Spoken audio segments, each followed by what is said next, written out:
Welcome to Star Talk, where we go beyond the red carpet. I'm Rasha Goel, and I'm so excited to be here at the Line Lofts in West Hollywood. It's absolutely stunning.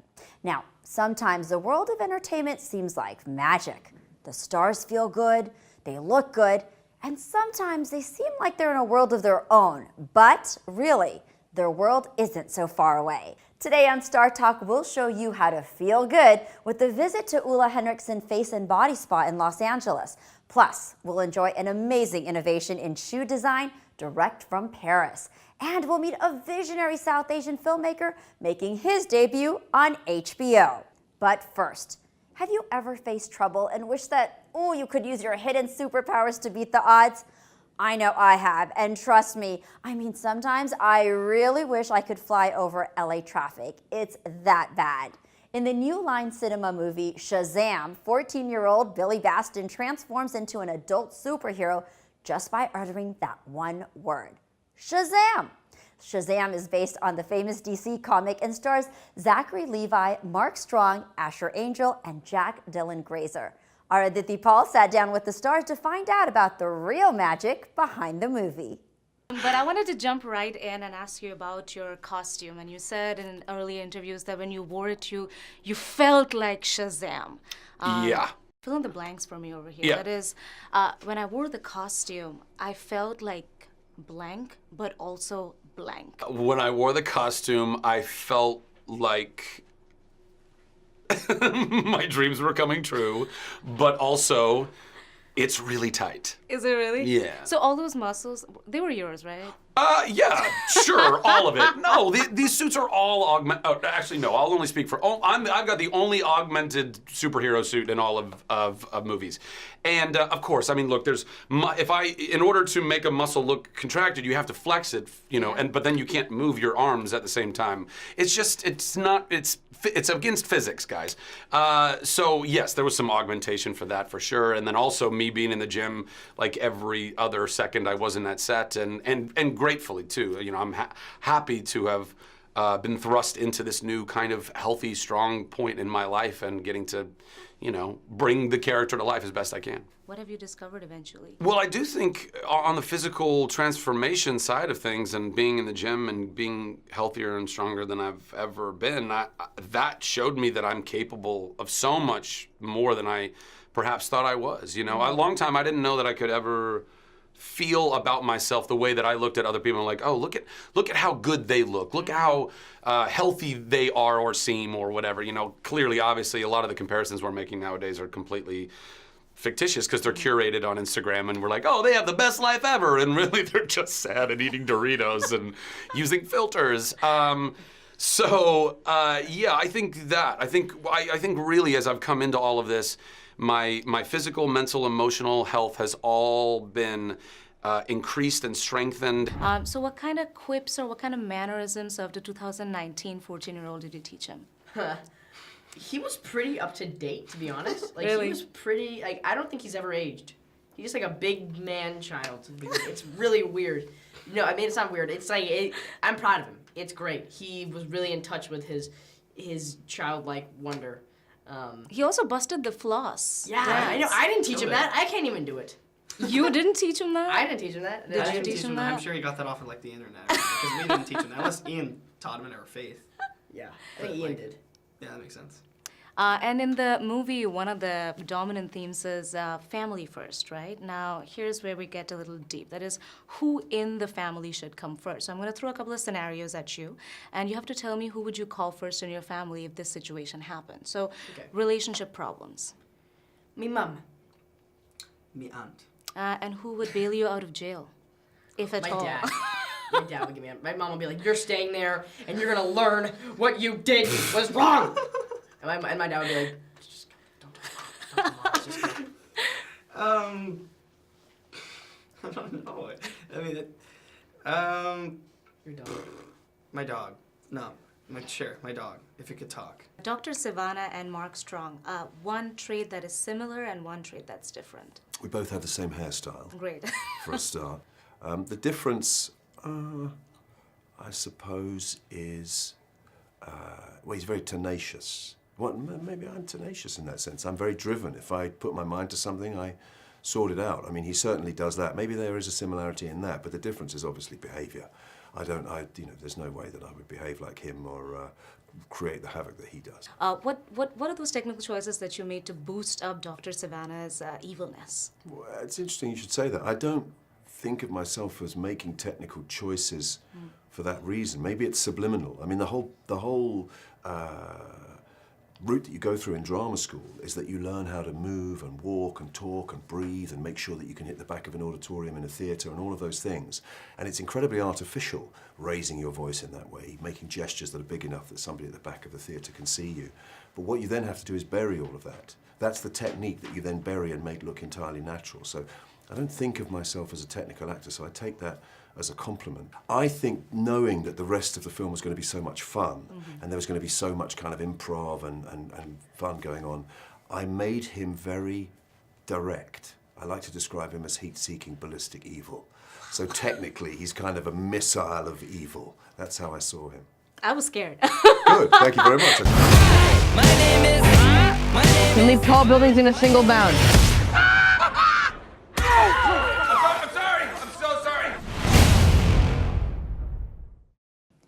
What superpower would you choose? Let me know at Rasha Goel. Now, from time to time, we could all use some downtime. Take a deep breath, and relax, and just not think about anything. You know, when I'm at home, I'll light up a candle, warm up some tea, and apply my essential oils. Sometimes, though, I just need a little more, like an escape to tranquility. And that's when I go to Ole Henrickson Face and Body Spa in West Hollywood. I'm so excited to be at the famous Ole Henrickson Spa in West Hollywood, where you'll find some of your favorite celebrities getting the VIP treatment. I'm going to find out the exclusive on how they prep for their red carpets and how you can get access to those same treatments. I'm going to get the red carpet facial, and this is the same facial that Katy Perry gets. So we always start all of our complexion treatments with our signature double cleanse, full of essential oils, antioxidants, vitamins, and also to help start the relaxation process. From hot and cold therapy to lymphatic drainage and tightening, you are fully covered with this facial.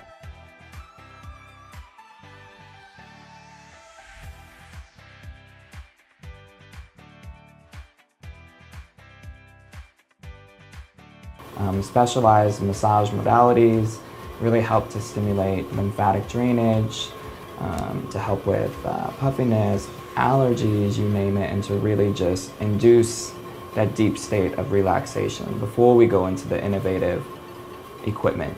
Let's just say they've got you covered in every way possible when it comes to your skincare.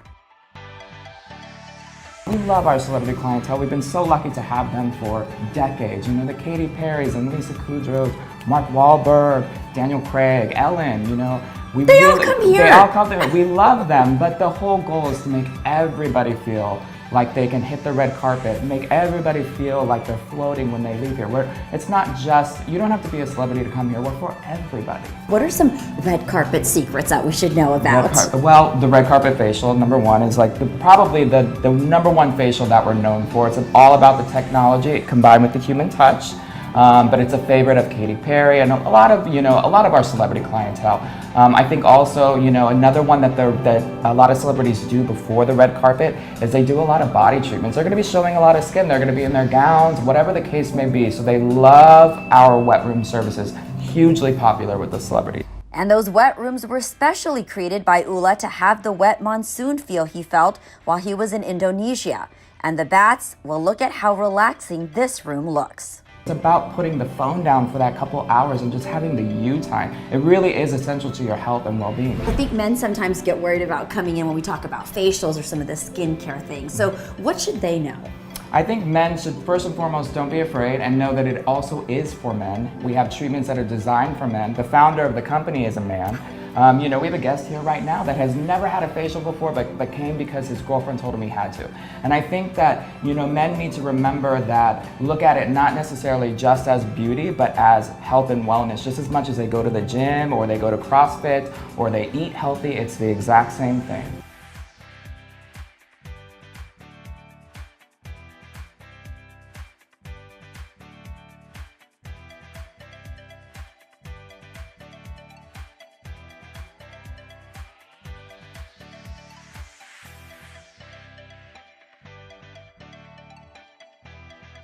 So, Rasha, how do you feel after your red carpet facial?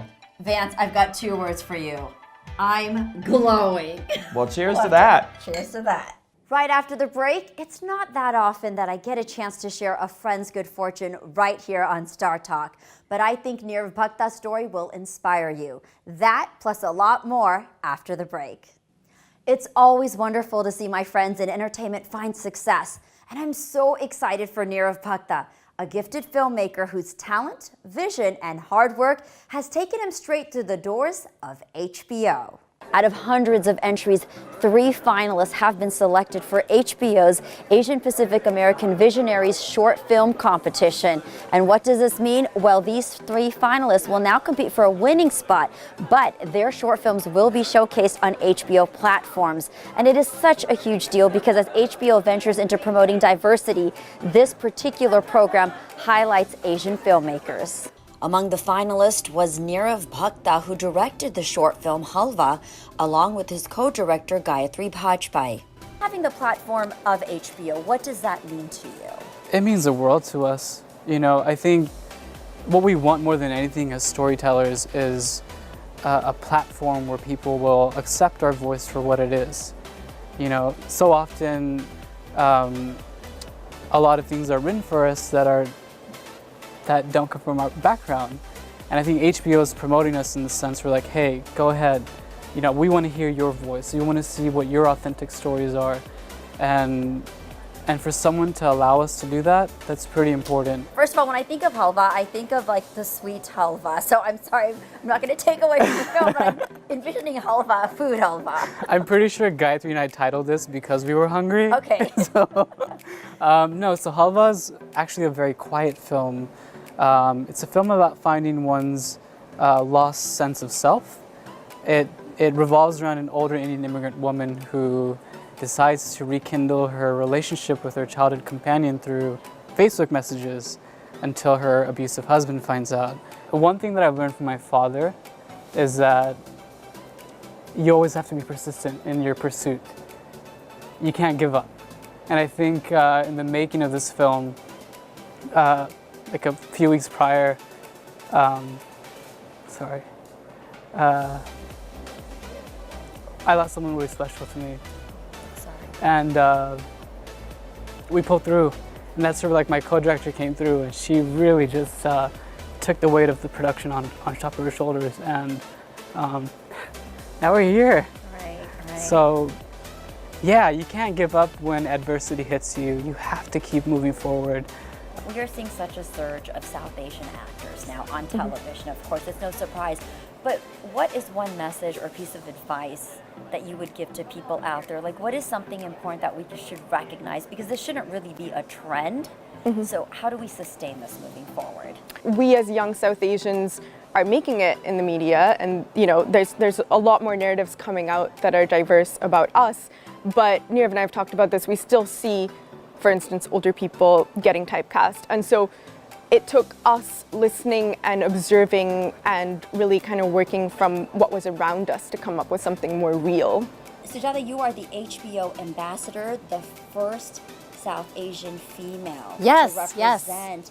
What does this mean to you, and what does an HBO ambassador do? This means a lot to me because I am, even before being the HBO ambassador, I'm all for reaching out and helping younger filmmakers who are of South Asian descent and Asian descent in general. And I'm just excited to be doing it in an official capacity as opposed to just doing it guerrilla style and running around town and being like, shoot your film, do this, do that, here's all this advice. So this has been really fun and really exciting. So young Shelley Yeoh with her film Moonwalk with Me and Julie Zan with her film Zoetic also shared their inspiration behind their short films. So it's based on my relationship with my dad. When I was growing up, he used to take trips back and forth to Korea, and I didn't understand why he kept leaving our family. And then as I got older, I started to realize like, he was providing for us in Korea.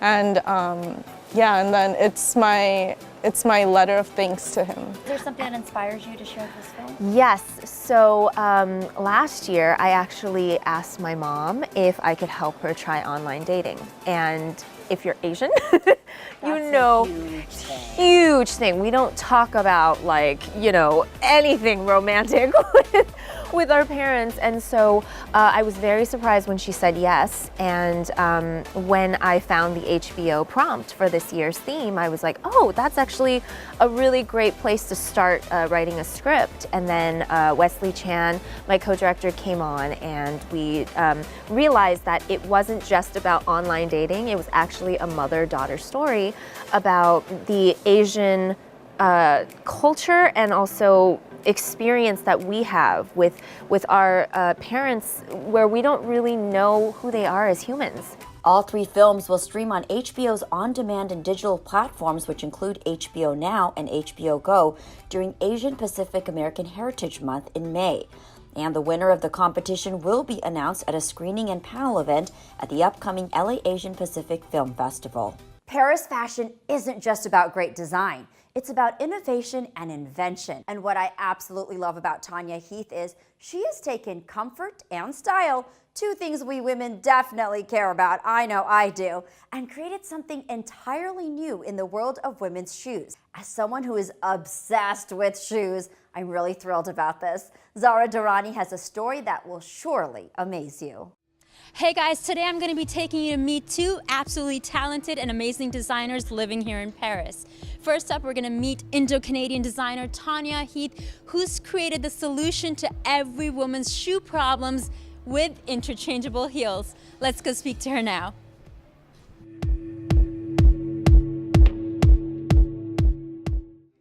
Tania, thank you so much for having us over. And thanks so much for coming, and I'm thrilled that you're interested in what we do.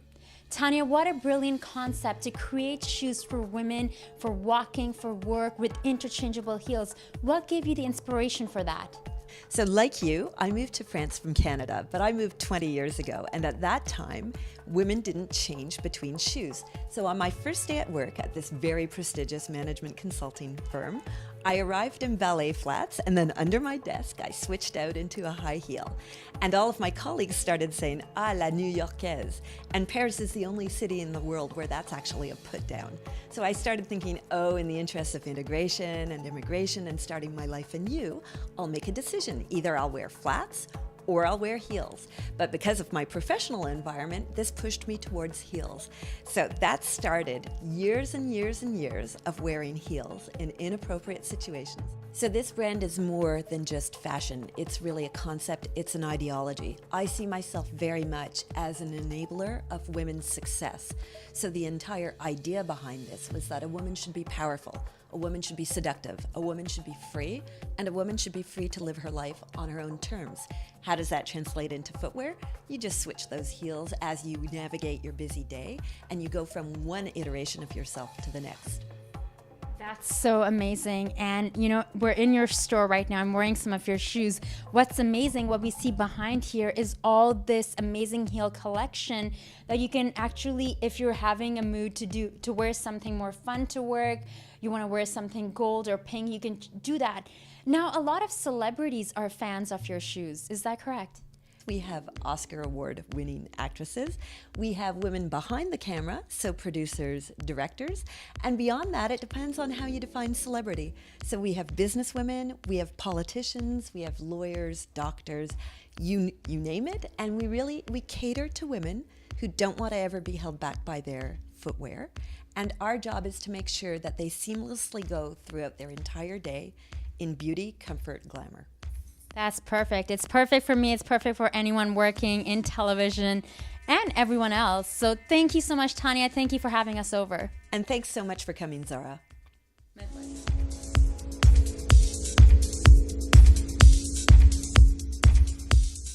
Hi guys, joining me now is Jad Mohammed, the creator of Jad Couture, who followed his passion for fashion to Paris, France. How are you doing? I'm fine. Now I work. I open my story or my magazine. I'm very happy. Yeah. Congratulations. Now, you were mentioning earlier you have worked with some of the most amazing and sought-after designers in the world, like Elie Saab and Zohair Murad. What was that like for you? I start work with Zohair Murad in the Beirut. I work maybe 2 years. I give a very experience with Zohair Murad. After I go in the Paris, it's wow, my dream. I work with Elie Saab. It's magnifique. And this is one of your designs that I'm wearing right now. It's absolutely stunning. I want to wear it to the Cannes Film Festival or walk it down the red carpet. Tell me, who is a Jad Couture woman? You know, all the dresses you design, they're very feminine. They're very powerful and elegant. Thank you. I like it. I like it, women. I like it, women in the everything with women. For this now, I work for the Festival de Cannes. I go for 3-5 the dress. After I like it, I work now with catalog. I work catalog. I work in the fashion for this. I like it, women. I read everything for women. Yeah. So everything inspires you. You find beauty in nature. You find beauty in flowers. And you find beauty in Paris, and Paris has embraced you. Congratulations on your French nationality, and we wish you nothing but success. I know success is coming your way, and thank you so much for dressing me in this beautiful gown. Thank you for everybody. Thank you for you. Feeling good, looking good, achieving dreams, and having a good time. All in one episode. I absolutely had so much fun on this episode, and I hope you guys did too. Please follow me on social media at Rasha Goel and let me know what you think. I'd love to hear from you. Thank you for watching, and a special thanks to Line Lofts in West Hollywood. This is the Penthouse, and it's been designed by Ulla Johnsdotter. And get this, it's been called the most Instagrammable place in the world, and we've brought it to you exclusively here on Star Talk. Once again, I'm Rasha Goel. Thank you for joining me on another episode of Star Talk.